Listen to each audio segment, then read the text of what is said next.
सिया राम जय जय राम, राम सिया राम जय जय राम। कई साल पुराने अपने रामलला के घर की आज रखी गई ईंट, सदियों का सपना आज हुआ साकार। आपको याद होगा, प्रधानमंत्री मोदी ने 2022 तक सभी का होगा घर और सभी के सर पर होगा छत, यह दावा किया था। लेकिन किसे पता था 500 साल से रामलला के घर का इंतजार कर रहे राम भक्तों को 2022 तक पहले ही तोहफा मिल जाएगा।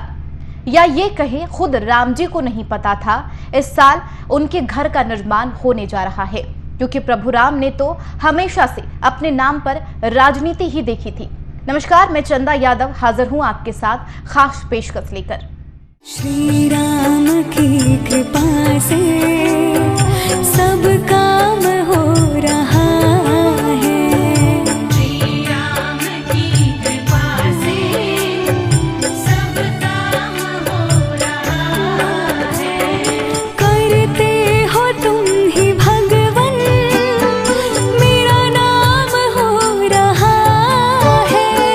करते हो तुम ही भगवन, मेरा नाम हो रहा है। आज रामकाज का दिन है। आज पूरे देश ने प्रधानमंत्री नरेंद्र मोदी को अयोध्या में शिला पूजन करते हुए तस्वीर देखी। सबसे पहले पीएम मोदी ने हनुमान गढ़ी और इसके बाद रामलला के दर्शन किए। वे रामलला के दर्शन और हनुमान गढ़ी जाने वाले पहले प्रधानमंत्री हैं। मोदी, जिनकी पार्टी भाजपा ने 10 से 8 लोकसभा चुनाव में यही वादा दोहराया था, आज उस वादे को निभाया पीएम मोदी ने। राम जन्मभूमि अयोध्या में भूमि पूजन की तैयारियां जोरों शोरों से की गई। पूरे शहर को दुल्हन की तरह सजाया गया। वहीं अयोध्या में सभी मुख्य स्थानों को सजाया और संवारा गया। जगह जगह वॉल पेंटिंग के जरिए धार्मिक नगरी को सुंदर बनाने का काम चल रहा है। शहर की सड़कों को चौड़ा किया गया और सरयू नदी के घाटों को साफ करने और सौंदर्यीकरण का काम भी तेजी से किया गया। अयोध्या में राम मंदिर के भूमि पूजन के साथ पूरे शहर की कायाकल्प की तैयारी की गई। अनुमान के मुताबिक मंदिर बनने के दौरान और इसका पूरा होने के बाद यहाँ पर्यटकों की संख्या में बढ़ोतरी होगी। राम की नगरी अयोध्या में राम को स्थायी मंदिर मिलने के साथ ही लोगों के स्थायी कारोबार बढ़ने की उम्मीद भी बढ़ गई है। अयोध्या को अधिक सुंदर और आधुनिक बनाने के लिए 360 करोड़ रुपए की परियोजनाएं पहले शुरू की जा चुकी है। आधुनिकीकरण के 140 करोड़ रुपए के प्रोजेक्ट्स पर अभी काम होना बाकी है। इसके लिए नमामि गंगे परियोजना का भी इस्तेमाल हो रहा है। इसके तहत सरयू में गिरने वाले तमाम छोटे नालों के गंदे पानी को सीवरेज ट्रीटमेंट प्लांट में ट्रीट कर वापस सरयू में भेजा जा रहा है। आपको बता दें, प्रधानमंत्री नरेंद्र मोदी खुद 5 अगस्त को यानी कि आज अयोध्या आकर भूमि पूजन में हिस्सा लिए। इसके लिए दोपहर में 12:15 तक मुहूर्त निकाला गया। महामारी तो है, ऐसे में गिनती के लोग ही इसमें शामिल होंगे। पीएम मोदी, सीएम योगी के साथ ही संघ प्रमुख मोहन भागवत, कई राज्यों के मुख्यमंत्री, राम मंदिर आंदोलन के बड़े चेहरे जैसे लालकृष्ण आडवाणी, साध्वी ऋतंभरा, उमा भारती, मुरली मनोहर जोशी, विनय कटियार, संघ विश्व हिंदू परिषद के नेता और कई बड़े हस्तियां भूमि पूजन के दौरान मौजूद रही। बताया जा रहा है कि मेहमानों की संख्या 200 से ज्यादा नहीं थी। ट्रस्ट के महासचिव चंपत राय ने बताया कि हालात सामान्य होने के बाद मंदिर 3 से 3.5 साल बाद बनकर तैयार हो जाएगा।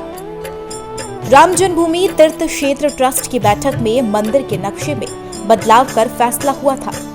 ट्रस्ट ने निर्णय लिया कि मंदिर में 3 की जगह 5 गुंबद होंगे। मंदिर की ऊंचाई भी प्रस्तावित नक्शे से ज्यादा होगी। मंदिर के नए डिजाइन में विश्व हिंदू परिषद की बनाई डिजाइन के आधार पर बनाया जाएगा। पहले मंदिर को 128 फीट ऊंचा बनाया जाना था, अब इसे 161 फीट कर दिया गया है। राम मंदिर के नए मॉडल के तहत इसमें कुल 17 हिस्से होंगे। इनके शिखर, गर्भगृह, कलश, गोपुरम, रथ, मंडप और अर्थ मंडप, परिक्रमा, तोरण, प्रदक्षिणा, अधिष्ठान जैसे वर्गों में बांटा गया है। भूमि पूजन कार्यक्रम के लिए देश के सभी तीर्थ स्थलों की मिट्टी और पानी का उपयोग होगा। इसके लिए काम शुरू हो चुका है। जगह जगह से मिट्टी पानी लाया जा रहा है।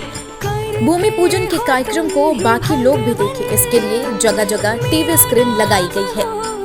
भूमि पूजन का दूरदर्शन पर लाइव प्रसारण भी किया गया। ट्रस्ट के अध्यक्ष नृत्य गोपाल दास ने बताया कि भूमि पूजन के लिए 40 किलो चांदी से बनी ईंट भी रखी गई। सियावर रामचंद्र की, सियावर रामचंद्र की जय सिया राम, जय सिया राम। आज ये जयघोष सिर्फ सियाराम की नगरी में ही नहीं सुनाई दे रहा, बल्कि इसकी गूंज पूरे विश्व भर में है। सभी देशवासियों को और विश्व भर में फैले करोड़ों करोड़ों भारत भक्तों को, राम भक्तों को आज के इस पवित्र अवसर पर कोटि कोटि बधाई। आज भगवान भास्कर के सानिध्य में सरयू के किनारे एक स्वर्णिम अध्याय रच रहा है। कन्याकुमारी से क्षीर भवानी तक, कोटेश्वर से कामाख्या तक, जगन्नाथ से केदारनाथ तक, सोमनाथ से काशी विश्वनाथ तक, समेत शिखर से श्रवण बेलगोला तक, बोध गया से सारनाथ तक, अमृतसर साहब से पटना साहिब तक, अंडमान से अजमेर तक, लक्षद्वीप से लेह तक, आज पूरा भारत राममय है। पूरा देश रोमांचित है, हर मन दीपमय है। आज पूरा भारत भावुक है। सदियों का इंतजार आज समाप्त हो रहा है। करोड़ों लोगों को आज ये विश्वास ही नहीं हो रहा होगा कि वो अपने जीते जी इस पावन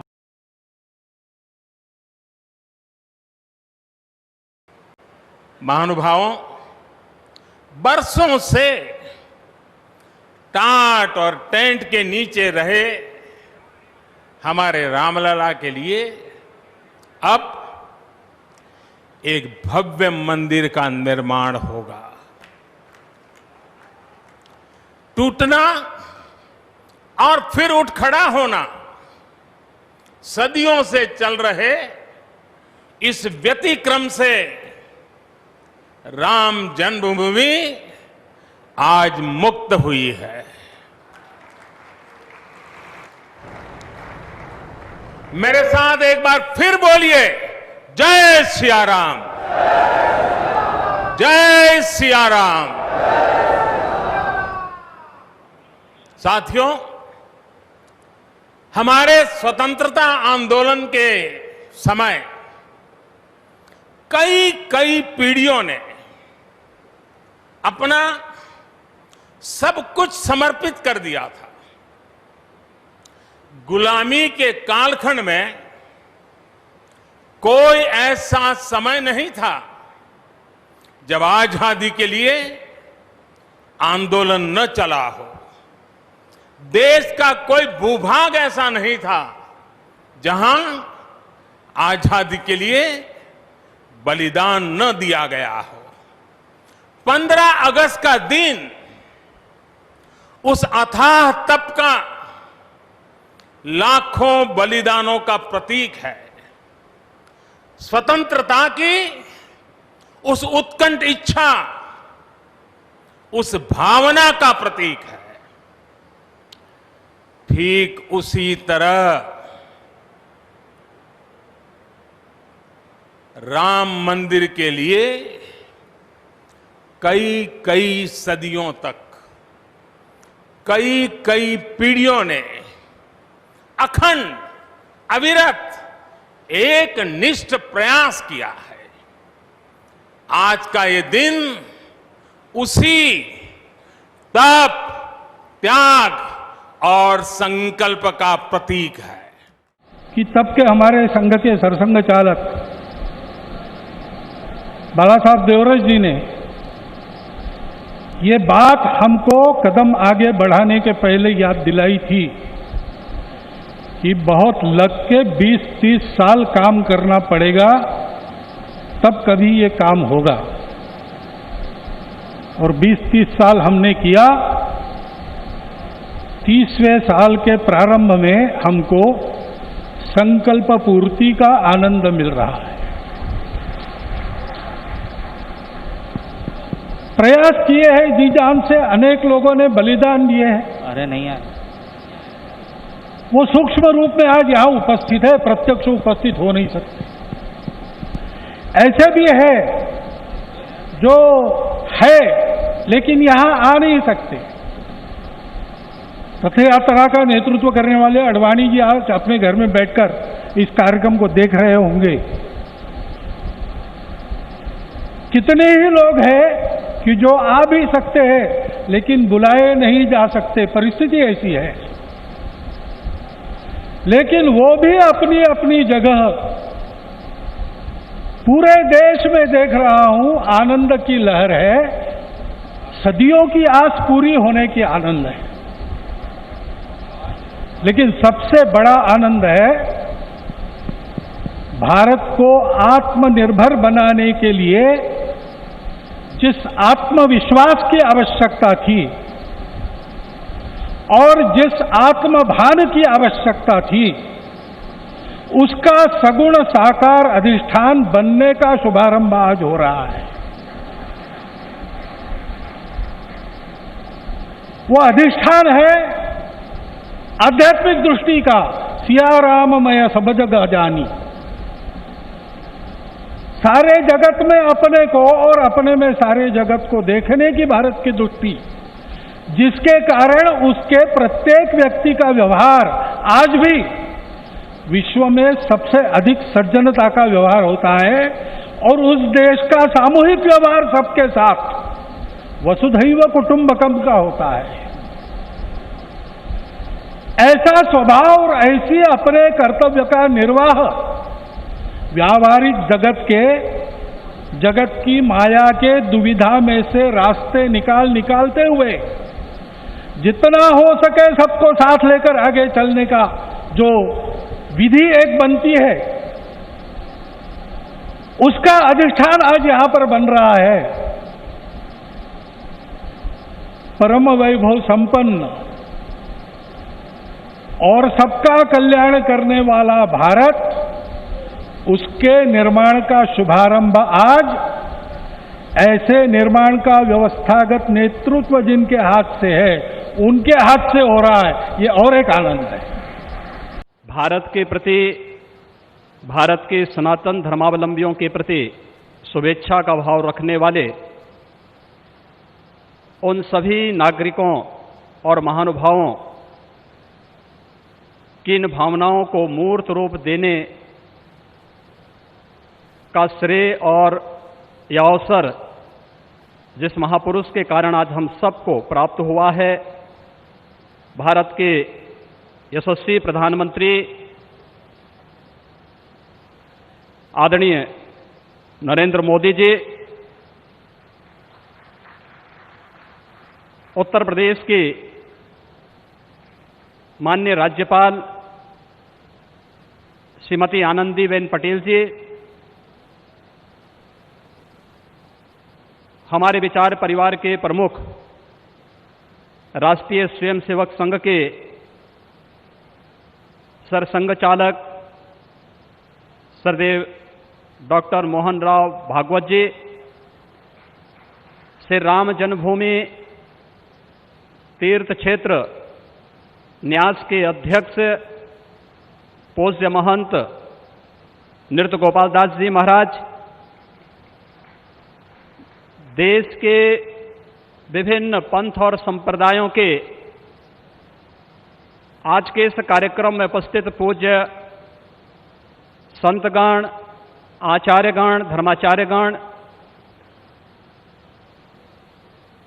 श्री राम जन्मभूमि तीर्थ क्षेत्र न्यास के सभी पदाधिकारीगण, विचार परिवार समेत देश और दुनिया के कोने कोने में इस पूरे कार्यक्रम का साक्षात अनुभूति करने वाले सभी मर्यादा पुरुषोत्तम भगवान श्री राम के सभी भक्तगण और तीर्थ क्षेत्र न्यास के महासचिव श्री चंपत राय जी, मैं आदरणीय प्रधानमंत्री जी का मर्यादा पुरुषोत्तम भगवान श्री राम की इस पावन धरा पर 5 शताब्दी की इस बहुप्रतीक्षित लंबे संघर्ष और साधना की सिद्धि की स्मृति के अवसर पर भूमि पूजन और कार्य शुभारंभ के इस अवसर पर उत्तर प्रदेश के इस धराधाम पर 7 पवित्र पुरियों में से एक अवधपुरी में हृदय से अभिनंदन करता हूं, स्वागत करता हूं। अयोध्या में राम मंदिर निर्माण के लिए आज भूमि पूजन हुआ है। भूमि पूजन कार्यक्रम में प्रधानमंत्री नरेंद्र मोदी शामिल हुए।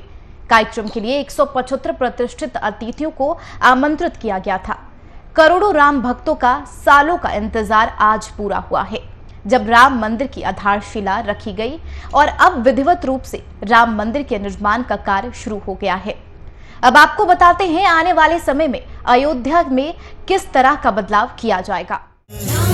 सिया राम, जय जय राम, राम सिया राम, जय जय राम।